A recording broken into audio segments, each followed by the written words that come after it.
يا توم. شوف اليافطة دي تونامل. يا عم محمد ممكن تقف شوية هنا؟ أي خدمة يا أبطال. تونامل بلد اللحمة. شكرا يا عم محمد، هنتمشي شوية هنا. طريق السلامة. زوروا مطعم العبد، أجمد مطعم في تونامل. الشوارع هنا هادية يا جيري. وشايف كل المحلات دي للجزارة.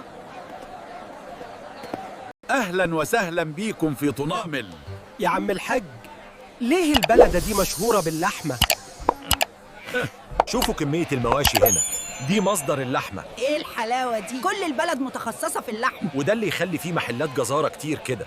شكرا يا عم حسان على الشرح. العفو يا بهوات، تعالوا تاني أي وقت. اكتشفنا سر توناميل يا عم الحاج. قلت لكم البلد دي متخصصة في اللحمة. يلا بينا على 100 غامر. ها، وصلنا 100 غمر يا أبطال.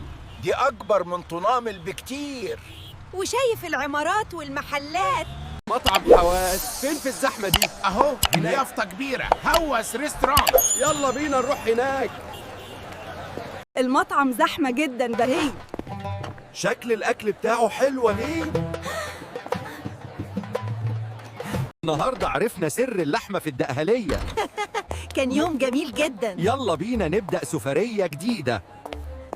Like, comment, share, subscribe to a Baby World channel.